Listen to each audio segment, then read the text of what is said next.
Hi guys, and welcome back to another episode of Genshin Impact Hangout events. In the last episode, we finished up Kabe's Hangout events, and in this episode, we'll be starting someone new. I think it was between Beidou and Farazan, and I was thinking in my little think tank that we'd go ahead and do Beidou's, because I'm not all that interested in Farazan. I'm sorry.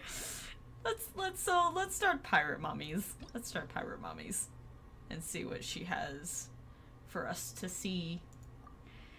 That's why I came over to Liyue. I figured it'd be over here. Go to the Alcor. Oh, okay, she's actually on the Alcor. We'll probably be coming back over to Liyue at some point, let's be real. Alright, over to the Alcor then. I should have figured she'd be starting on the ship. I should have figured as much. It's literally her ship. Well, would you look who's here? Looks like it's going to be a day to remember. Guys, look who the sea washed up. Hey! Traveler. So Captain really did invite you to join the homecoming celebration. Homecoming celebration? I heard that you took care of another crisis while you were in Inazuma. Are the rumors true? That's literally what I do. That's literally my life in a nutshell, taking care of crisis after crisis. Next question. That's what I heard too. Thanks to you, Inazuma's Vision Hunt decree was finally put to an end. Well done, Traveler. Captain's got quite the eye for people. She said she was sure that your trip to Inazuma would stir up some waves. And sure enough. It was a joint effort. I can't take all the credit. Look at you, being so modest. We all know what you did to protect Liyue Harbor. I've heard that they tell stories about you in Mondstadt, too. The honorary knight. Pretty impressive. I'd say someone of your caliber would be right at home in the cracks. Right, sailors? That's right. Wow, I'm getting excited just thinking of being the Traveler's crewmate. Hey, I say we arm wrestle. Beidou! Worried you'd be too busy to show up. Oh, Captain on deck! Captain on deck! Captain, we were just trying to talk the Traveler into joining the crew. Yeah, come on, Captain Beidou. Surely you've got a way to get the Traveler on board. Well, she's on board right now for the celebration, isn't she? Yeah, but just one celebration together is not enough. You know what we mean, Captain. All right, I get it now. There is something special about you, Traveler. You earned everyone's respect, myself included. So it goes without saying that the Crux would be honored to have a crew member such as yourself. No doubt about that. But then again, a hero like yourself doesn't just set off on a journey without some bigger purpose in mind. So should a hero really drop what they're doing just to spend day after day drifting at sea with us? Well, if that were the case, then the Crux, known for always moving forward to the next horizon, would instead be holding someone back. Right. I guess we didn't think that part through. Remember, Nah, it's rather than seeking out alright. strong It's members alright. to join us, you should be focusing on making yourselves the strongest that you can be. If we are powerful, they will come to us. Isn't that why everyone here chose to come aboard in the first place? Yes, a strong sailor is always looking for a sturdy ship. I guess I almost forgot the first lesson you ever taught me. Thanks for the reminder, Captain. Just be sure you all keep that in mind. Now, there's no more need to hound the Traveler, as you were. The Traveler and I have something to discuss. I'm glad you came. Welcome back aboard. Ah. The crew seemed excited to see me. Thanks for helping me out back there. Hey, don't mention it. As a host, it would be pretty embarrassing to continue letting my guests be put on the spot like that. I can't go getting too caught up in my own reputation, though. That's certainly not how the Crux made it to where we are today. As the head of the fleet, my task is to keep us on the right course, no matter how turbulent the seas may become. But then again, the crew isn't usually this riled up. It's not that they're arrogant, they're just bubbling with ambition, that's all. Their excitement today comes from their great respect for you, both your strength and your character. So please, don't take it the wrong way. Oh, of course not. Of course not. I should be thanking them for taking me to Inazuma. All good then. Great. Actually, speaking of Inazuma, I think your good luck must have rubbed off on me on the way over. I made an interesting find on the beach shortly after we parted ways. Let's talk about it over there, where it's a little quieter.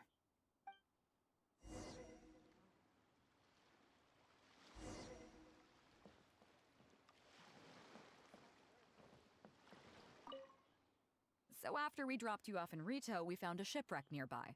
Probably belonged to Inazuman pirates. We searched the wreckage and found a map. At first, I thought it was a nautical chart. I was thinking we might discover a new sailing route if we were lucky. But after a closer look, I realized it wasn't a map of the sea at all. It was a Liyue treasure map, and no ordinary one at that. Is an evil chi active in the area? Nothing like that. I just mean that the map was a mess. So it was the most I could do to figure out that the treasure was probably in Liyue. As for its exact location, I have no idea. I'd say I've explored Liyue pretty extensively, but still, this one managed to beat me. So, I thought of you. Nobody can beat you when it comes to treasure hunting on land, right? Aw, you know me too well. Is that right? Well then, it looks like I'm in good hands.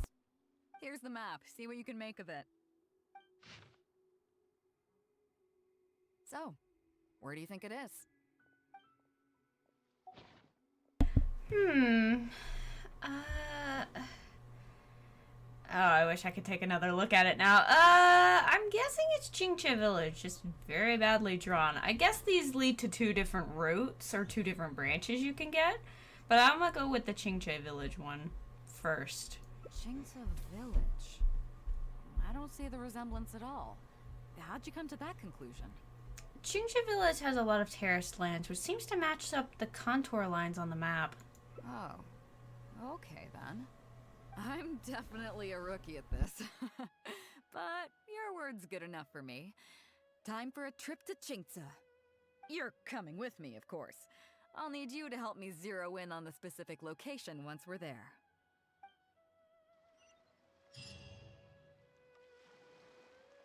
Oh, what a lovely angle I got right when I came out. All right, over to Qingce then.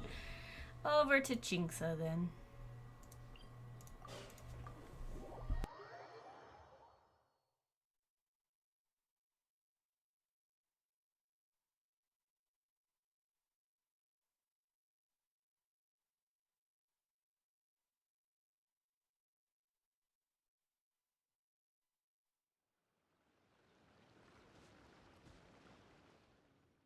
Ah, Beidou! Wow, and the traveler! My goodness, what's the occasion? Just here to visit us old folks once again? It hasn't been all that long since we last had a visit from the Crux. But I'm glad you picked today. You're just the people I need. These two young rascals.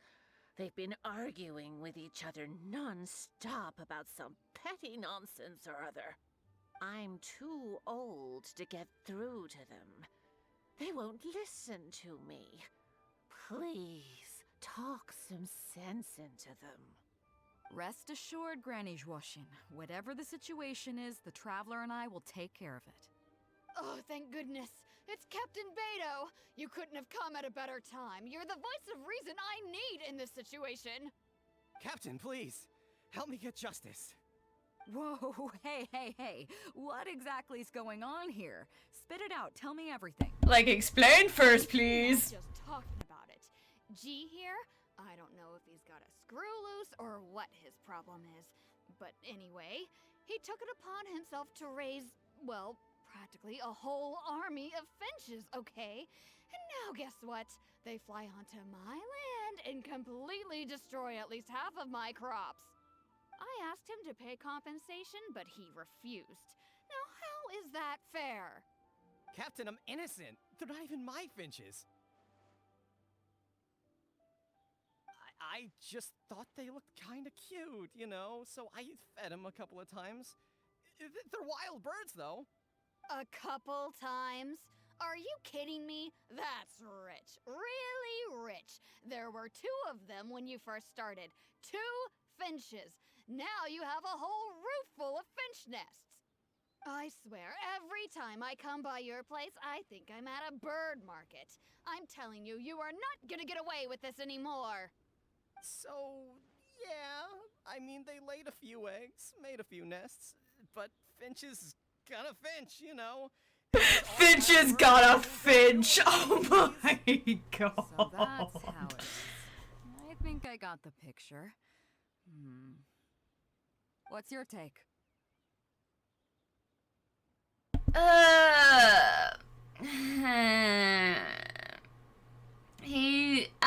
In my opinion, he's responsible. He's been feeding them too much and now they're destroying people's crops. He may not have meant for this to happen, but it's what's happening. Yeah, you have a point. Unfortunately. Gee, let's say I'm interested in buying these finches off you. What would you say to that? Are you serious, Captain? Oh, that would be great. Honestly, with all this trouble they've been causing me lately, they've become a bit of a burden. So if you're happy to take them off my hands, that would be perfect. All right, deal. My only condition is you have to use some of the money to compensate Wenjing for her losses. Oh, come on. But I never raised them, did I? Bro, it's a good Well, you deal. tell Take me. it. You took my deal, that means you admitted to being the owner, doesn't it? Otherwise, what gives you the right to sell them to me? Ha! she canoodled you. Taking her money for them, huh? Well... Don't worry, my offer includes plenty left over for you after deducting the compensation. This way you get something back for looking after them. Okay then. Okay. I'll pay the compensation. I hope you two are very grateful indeed to Beidou. I dare say no one else will be quite so accommodating toward the people of our village. Granny Zhuoshin, as you know, many of the boys from your fine village do sterling work for the Crux. The fleet wouldn't be what it is today without them, so please think nothing of it. Gee, Wenjing, I guess you're free to go. Captain Beidou, you're here. Pops Shing, it's been a long time. How've you been? Don't get me started. I've been having some real trouble with that neighbor of mine, Jen. We keep having the same argument, and it just goes nowhere. I heard you were in the village, so I rushed over to seek your help. What's the issue? Oh, come with me. You'll see. Let's go find Jen and clear this whole thing. We're just cleaning up everybody else's messes during this trip. Oh my god, we're never gonna get around to hunting for the treasure, are we? I feel like every time we finish a conversation, someone else is gonna come up like, help me fix this, help me do this, help me do that, blah blah blah blah blah blah blah blah blah. Captain Beidou, you're here. I heard that you and Pops Shing had a little misunderstanding. So, what's up? Tell me about it. Jen planted a tree on his property a few years back. I had no issue with it at the time. It's just a tree. But a few years on, it's grown taller than the roof of my house. Every morning when I get up and open the window, I just want to feel the sun on my face. But I'm greeted instead by the looming shadow of my neighbor's tree. It really affects my mood. Take it from someone who lives in the countryside, this is why you don't plant trees so close to your house. This is why all the trees in our yard are actually out in the yard and not near the house. Because we kind of had a similar situation. There's a tree behind our laundry room that I keep trying to tell my parents, my mother, to cut it down because it blocks the whole window. And eventually she did cut it. They did trim it down so it wasn't blocking the window, but it's the same situation. I'm feeling a sense of deja vu because this is so relatable. I asked Jen to cut it down so I could get some sunlight back on my property. But he said no. It's like he's done this on purpose just to drive me crazy. Captain Beidou, you gotta believe me.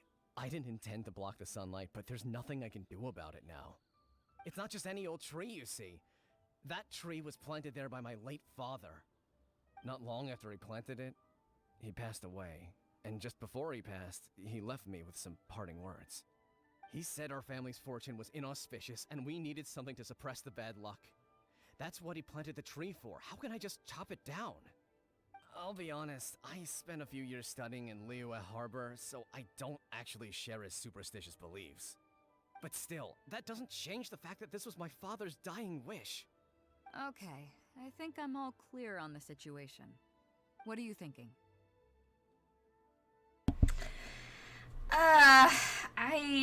I as much as I'm relating to Pops Xing, I also completely understand the sentimentality Ren is like feeling. So I think I'm gonna side with him. I was thinking along the same lines as you. Look, Pops, I'm not trying to make excuses for Zhen, but just try putting yourself in his shoes for a moment. Zhen's desire to protect his tree isn't for money or because he wants to hurt anyone, or for the sake of any superstition. He just wants to honor his father's dying wish. Shen, Pops, not Ren. you have kids Excuse too, me. right? Yeah. When you put it like that. Pops, if you can agree to it, I'll have a word with Granny Zhuoxin and see about getting you some money from the relief fund as compensation for having your sunlight blocked. As for the tree...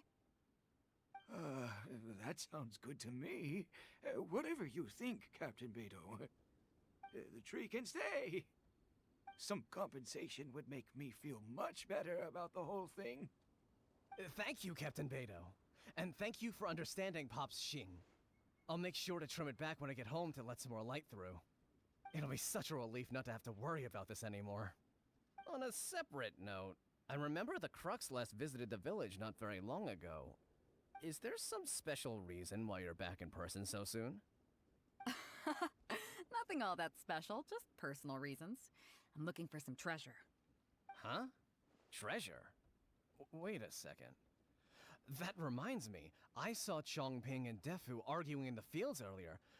It sounded like they were both trying to lay claim to some treasure. I don't know if it's related to the one you're looking for, but anyway, they're probably still there now.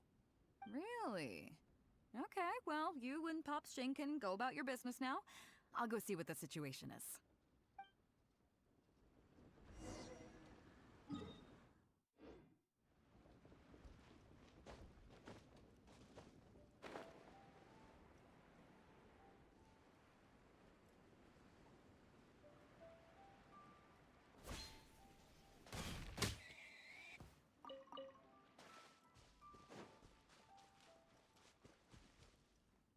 Huh? Beidou, you're just in time. Defu's being completely unreasonable. What happened? I'm not being unreasonable, Captain. I got Chongping to help me plow my land because it's the busy season. And then, what do you know? He plows up a treasure chest. Way I see it, it's my land, so the treasure belongs to me, right? I think it's a pretty clear-cut case. You say that, Defu, but what you're forgetting is that I came to help you plow your fields out of the goodness of my heart, and you haven't paid me a single mora. It was also my plowing that turned up this chest. However you cut it, surely I'm entitled to at least some of the treasure. The domestic drama just keeps coming today. It really does. Let's go get Yanfei. I know a legal expert. She's better suited at handling this kind of stuff. Yeah, let's just go get Yanfei. Okay, I think I'm up to speed here. If you two really want to take this further, I can get a legal expert from Liyue Harbor to adjudicate. As for the costs, I'll cover them. What do you think?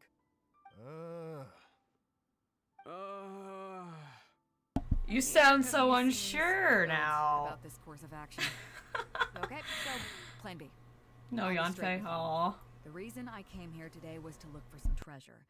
Chances are it's hiding right there in the chest you're both fighting over. So, how about you two stop fighting over it and do me a favor by handing it to me? Of course, I'll be indebted to both of you.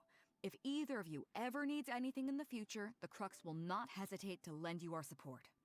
Captain, Kind of you're valuable. far too kind, really. Kind of valuable Indebted? offer. That won't be necessary. If you want this chest, Oh? you go ahead and take it. That's Yep, surprisingly totally agree. generous of If you. only I'd known you were looking for this chest. You should have said something.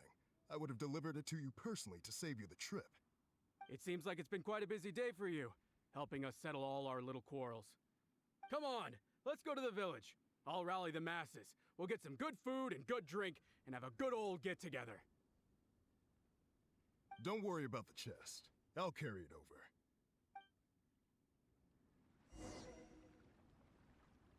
I love how both of them are just such big Beidou since then. They're like, nope, nope, we don't want it anymore. You take it.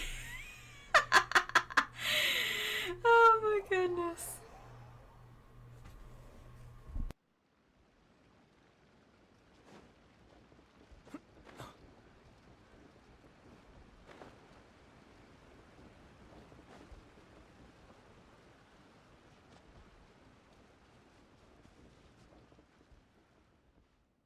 What a fine day today has been.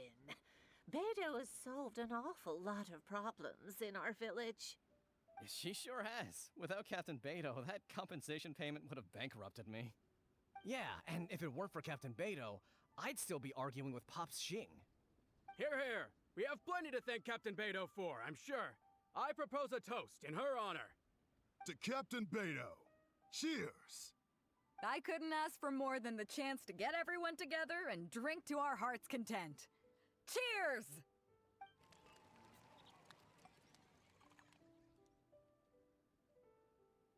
Phew, that really hit the spot. Want to get some air? The view in this place is pretty good. We can take a look through the contents of that chest while we're at it. Chongping placed it by the water wheel. Are you sure you haven't had too much to drink, Beidou? Are you kidding? Beidou can handle her liquor. Come on, let's go. Okay, okay.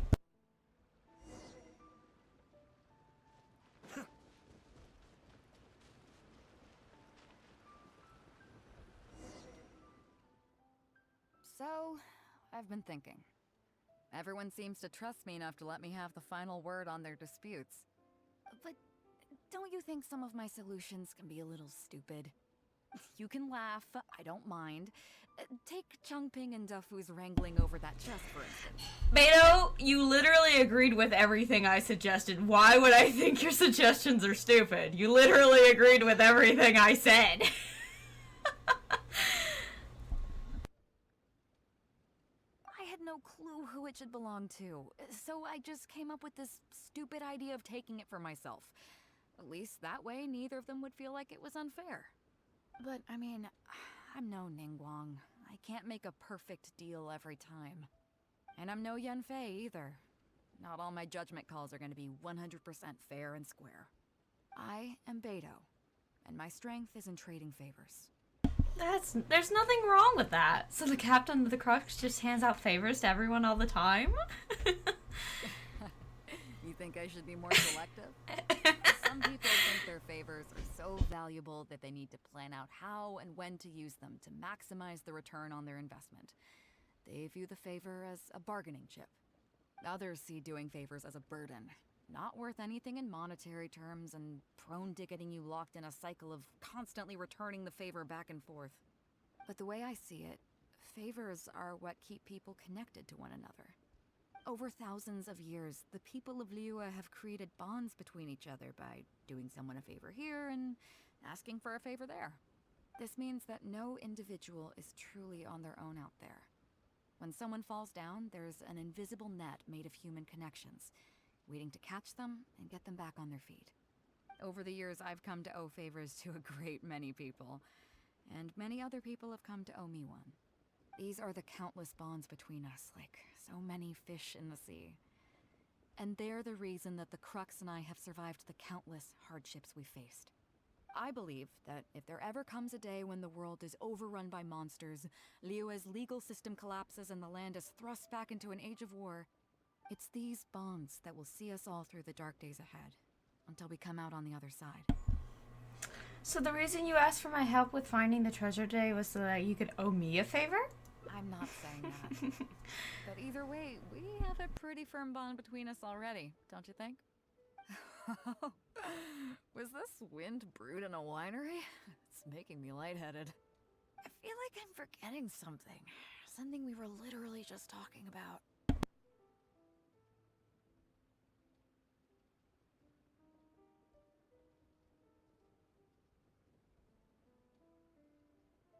Oh, yeah, the chest! Oh, I got so immersed in our conversation that I forgot all about the main event. Come on, let's open it up and see what's inside.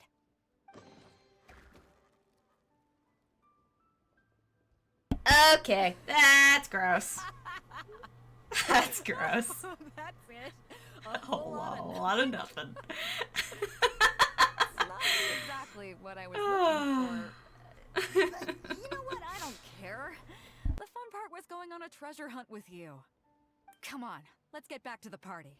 Tonight, we go big before we go home.